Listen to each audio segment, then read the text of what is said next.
that little barred rock thinks the best thing about having a baby is making them. So Yeah, all day long. Can I just, a city girl here, the most violent thing I've ever seen is a rooster on a chicken. that is wrong.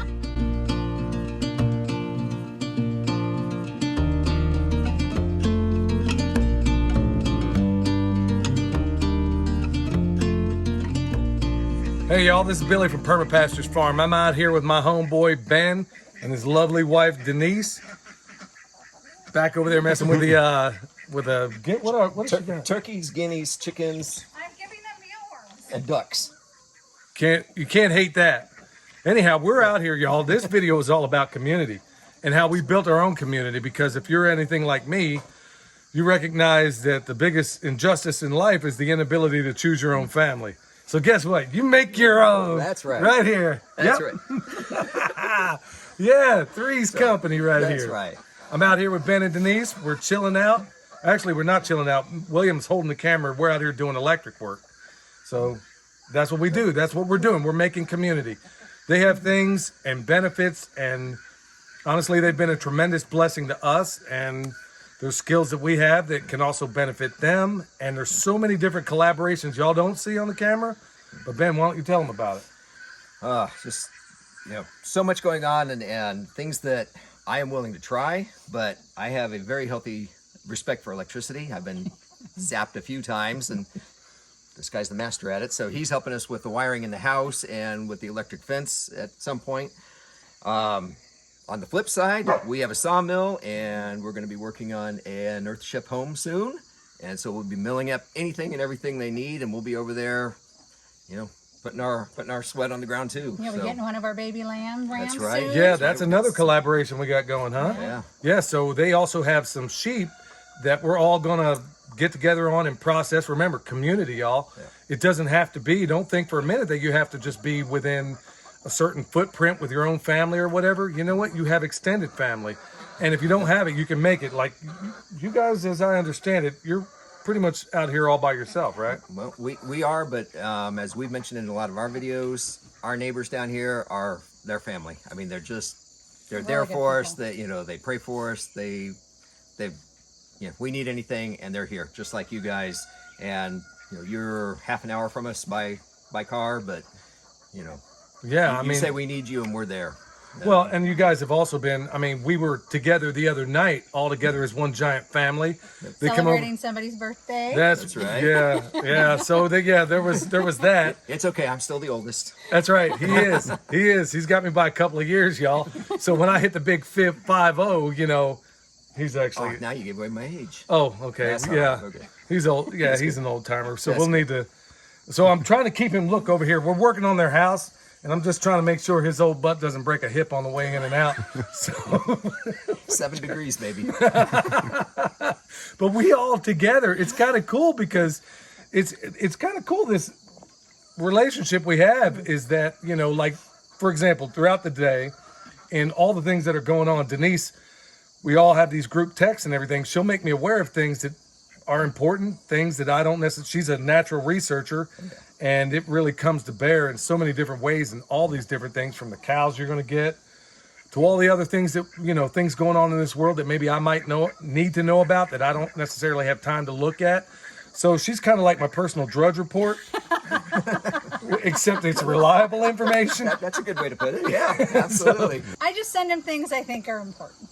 And they are important. And so they keep us aware. So it's kind of cool how this synergistic relationship works, is that not only, like Ben said, they have a sawmill that they're going to let us use to some extent. They also have sheep up here that, guess what? As I'm showing them how to butcher, as I show them how to process Yes. this animal, not only do they learn, but they're giving us one at the same time. So how cool is that? Can you think of a better synergy? I can't. Okay, so folks, not only, you have maybe my skill, Ben's skill, Denise's skill, Michelle's, Williams, all of it, we can bring to bear. How does that, can you speak to that, Denise, as far as, how we can bring all this stuff together? What's the value in that? Well, I think it helps because not everybody can be an expert in everything, right? You try, especially when you're homesteading. There's so much to learn, there's so much to do, but you can't possibly be an expert in everything. Like you turned me on to permaculture, and I'm taking a permaculture design class, but I still have a lot of questions. So there's things that I'll text Michelle or I'll text you about, you know, and even William and I were talking, and he and Michelle are going to help me when I do my permaculture design to make sure I'm not missing anything. But you can't possibly be an expert in everything. And I think that's what's so great, especially about the homesteading community, right? Because you can have somebody like you guys are great at electrical, you know a lot about permaculture. He's really good at woodworking. I'm really great at researching. And so we can all bring this together and help each other. And that's what it's about, right? They're also really great at Bitcoin mining and a number of other things. So things, I mean, folks, this is the benefit, the beauty of sharing the same space, even from time to time, because they're busy. I mean, look at this house, y'all. They've literally taken, I mean, why don't you walk them through it real quick? Tell them what you've done and where we are in this process. Well, when we bought the house, we were told it was built in the 1960s. We got in, pulled off some of that lovely 60s, 70s paneling, and found it was a lot older than that. And the hand-hewn logs underneath. Well, that's it. We started peeling back the layers, found out it was built in the 1860s, and hand-hewn logs, literally still stacked on rocks. So we gutted it, and then we found a great contractor. He actually went through and took out all the studs and raised the ceiling for us. They just got through with the framing inside, but in the process, the new mudroom's over here, so we took the door from that side, cut a new hole. We had to move a couple windows because they're now going to be behind kitchen cabinets. Wanted a bigger window anyway. So, I mean, it's just, and there's so much focus on that, and that's where, you know, I'll get overwhelmed. You know, Denise is researching, and she's, you know, I'll ask her something, she researches it, I get that information, and now, okay, so now I've got all these layers of stuff that I want to do and not enough time. So when I reach out to friends for help, it's amazing to have people here that can come over and help and get things done. And it saves us a lot of money too. Well, yeah, it saves a lot of money. And don't get no ideas out there, y'all. The ones who think, oh, just because I'm a journeyman electrician and have been for 25 years, don't think I'm coming to help. Well, and also, right, like I was a network administrator for years, right? IT is my background. So if you guys need IT help, right, and she's been there for us, exactly. And I can help you guys. Like I remember they couldn't figure, they were having issues connecting to their phone. I'm like, well, you're connected to your Wi-Fi, right? Yeah. And then turns out, right. Thankfully now you guys much better now. Right, we had to go to town to make a phone call, y'all, and she figured out in like 5 seconds that we didn't have the settings right on the phone. So this is another beautiful part of collaboration where you have the benefit of your joint wisdom without necessarily living under the same roof. So how cool is that? So where we go from here is that it's at least on the house, all the framing's done. All that stuff is, I mean, it's a beautiful layout in here. I'm not sure if you're okay with people looking at that, but yeah, we actually have it online. So okay, well that's even better because they've taken a space and they've made it so expansive on the inside with higher ceilings, with rooms that kind of, you know, they just seem twice as big as what they really are. So there's all those things that can go on at the same time. But here we are doing our part in the electric, where it's not necessarily an easy thing. I won't get into the weeds on that, but basically they got several services running to this property. Yep. So they got one that's kind of mangly right now. We're going to get rid of it. We're going to put in something different. But that's what we do. That's what I specialize in. What I no longer really do except for friends. So like I said, don't be reaching out asking, hey, we got, you know, I got people beating down my door wanting electric work, and it ain't going to happen. I'm doing it because these are friends, but folks, they're also part of a larger community that we're building, not only between us, but friends that we're now mutually getting to know as well. And they bring something different, whether it's the ability to be able to move dirt or make a pond. Amazing knowledge about the area. And you know, some of you might recognize, we're talking about Justin from Metcalf Mills. So they met him the other day, and the astonishing things that he does and what we'll collaborate and do all together here in the near future.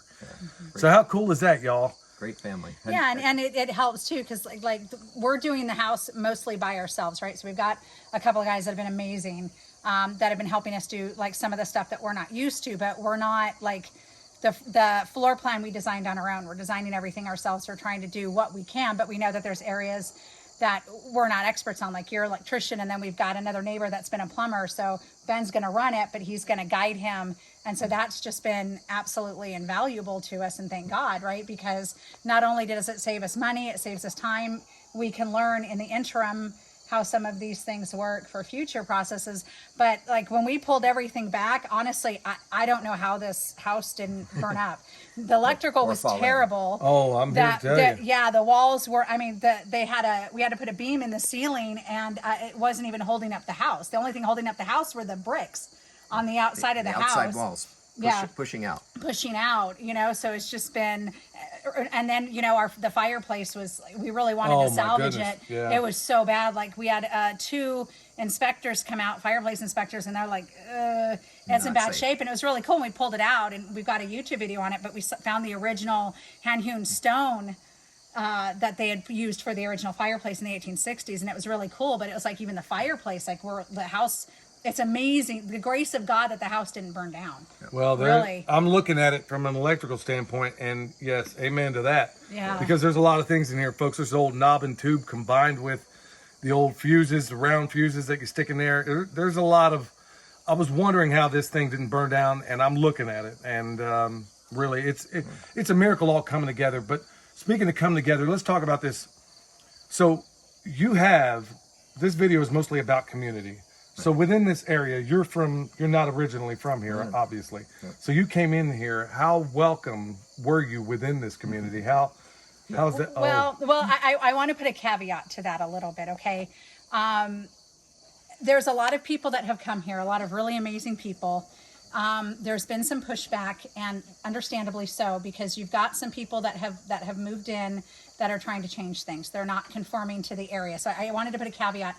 We came in really grateful for this area. We wanted to learn about the area, and we did not expect anybody to conform to us. We are coming here, so we're embracing their traditions. We're embracing their traditions, their culture. We love it, right? I mean, there's so much knowledge here in Appalachia, right? There's so much in the Blue Ridge Mountains, and these people have been here for generations. And I'm telling you, if it hits the fan, like, these are the people you want to be with. They know how to survive.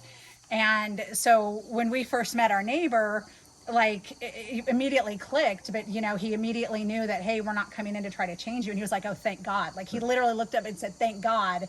And so they have been, and these are the most welcoming, friendly people you will ever meet in your lives. But I want to do the caveat, because there've been a lot of people, and I've seen it. I've met some of these people that they come from other states, and they're looking down at the people in these mountains, and it's not appropriate, it's not right, and it's not Christian. So I would say this is an amazing area, and we wake up every day. I literally get to wake up to a postcard every day. Every day. I thank God every day that we are here, and I would say you are welcome.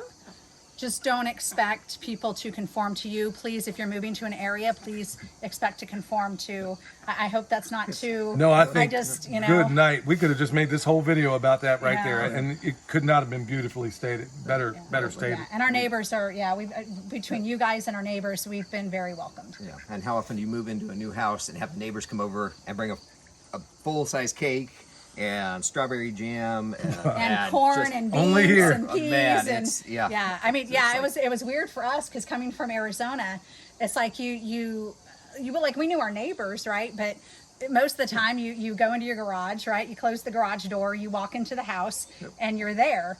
And you see your neighbors when you go out, but you don't get together very much. Wave to them as they're going to work in the morning, and okay, and that's it. And here, people actually come up to the property, and they're like, "Hey, we just wanted to talk and see how you're doing and how things are going." And they'll come up in the evenings and they'll chat, and it's awesome. It was just very different for us, because we weren't used to that, and we were like, "Wow, there's like, people are friendly here." The beauty of community, y'all. Because honestly, I came from that same place too, where I felt like, considering some of the colossal mistakes we made in the past, I had no interest of even knowing my neighbors. I really didn't. We came here, and I'm like, okay, well, I think I've got foolishly, I thought, okay, I got a pretty good handle on what needs to happen.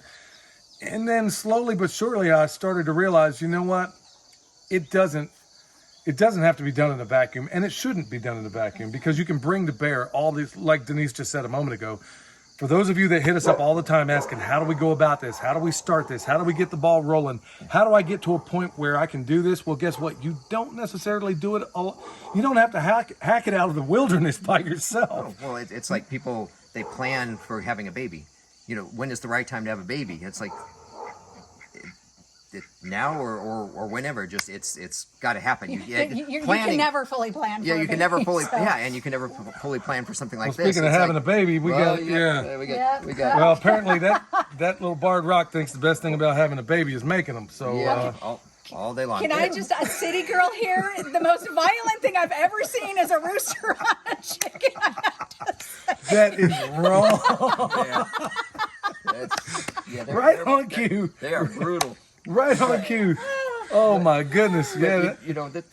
I mean, back to what we were talking about. This is our first big garden, and it came out great. It was probably better than what we expected. Yeah. But there were some shortcomings. We didn't plant near enough green beans. I mean, we don't have hardly any seeds to save. Neighbor Larry said, you know what? We've got too many. Get over here. Filled up a 5-gallon bucket. We canned some of those up. I mean, everybody here just takes care of each other, and that's just. That is so cool. It's a blessing. You just can't. Well, you know. and I think one of the things to remember too, because like we started watching you guys before. Well, he started watching you first. Yeah. He found you guys first, and then I think when we moved out here is when I caught them, right? Jason from Sow the Land is when he was up there, and I caught that video. And Yeah, and then happened to be wearing it. and then I realized that you guys were in North Carolina, and so I was like, hey, I really want to learn how to process chickens. So I reached out to them on Instagram and said, hey, are you ever going to process chickens? We'd love to come help you. And it was like I knew they were. I didn't realize how close, right? That they were only 30 minutes away. Yeah. But we were like, hey, they're really close to us. Maybe we can learn from them. So that might be a way too. Like if you have Facebook groups, and you know, I know Facebook. There's some issues with Facebook, but there are some homestead groups on Facebook, and a lot of times cities and states will have groups, and you could get onto those groups and say, hey, is there anybody in my area that's been doing this for a while? I'd love to get to know you. I'd love to build community. You can find, you know, smaller channels on YouTube, find them through Facebook, find them online, and reach out and say, hey, I don't think we're far from you. Can we come help you and learn? Right. So you got digital community, you got this community, you got even community among the animals. I mean, I'm over here watching this rooster bang a duck. So, well, and our turkeys think they're ducks. They've adopted the ducks as their They family. have. So They have. I'm watching this rooster. Honestly, he must think some Marvin Gaye's playing somewhere because he's getting it on with ducks, chickens. Well, he just turkeys. came in. He just came into his own. So he's a teenager. Well, he's a teenager. He's an equal opportunity rapist, from what I'm saying. I mean, he doesn't even care who's in the same species. Oh, the funniest part is when our male duck gets enough of him and he'll start chasing him around. Wow, my goodness. Moving in on Well, my territory. well, these days, I guess, you know, hey, even the ducks. You can. Okay, so yeah, Don't go there. No, don't go there. yeah, no Nephilims going on this property. Hey, y'all, check them out for real. You've seen us. We've talked to them before. They're great friends of ours. Renewed Homestead, Ben and Denise. A lot of great stuff. A lot of good things you see on their channel. And what's the real cool part that I love is because, yeah, we're all part of this community together, but it is really, really neat for me seeing them go from absolutely nothing here, that in a very, very short time, record pace, if you ask me, they got a shop up down there. They got a garden going. They got these ducks, chickens and ducks. They Chucks, will They got chucks. They got chickens and ducks. But we did not build it from scratch in a a year. No. Yeah. No, but you did Because it. we had a well, we had a septic, so we did not have to build it from But scratch. they did it in a record year. time either way. I mean, honestly, with all of them, with them working jobs and still doing what they do, it's honestly astonishing to see the growth, and then almost getting to the precipice where you're going to leave where they've been staying for a while, Thank which the is Lord. yeah, they're in Out of the RV. they've been living in an RV for a long time with their dogs, just like we were, and they're making this transition into the house. So, folks, it can be done, and it's pretty cool when you can do it with community. Absolutely. That becomes family to you, folks. So, hey, remember, check them out. You'll see them, I think, over my left shoulder up here. Anyway, check them out or down below. Look them at the description box. Subscribe. Tell your friends about us. Tell them about them. Subscribe to them, folks. Check them out. You're going to love the journey. So until next time, this is Billy on behalf of the Renewed Homestead, Ben and Denise. We'll see y'all next And time. Perma Pastures Farm. There you go. That's right.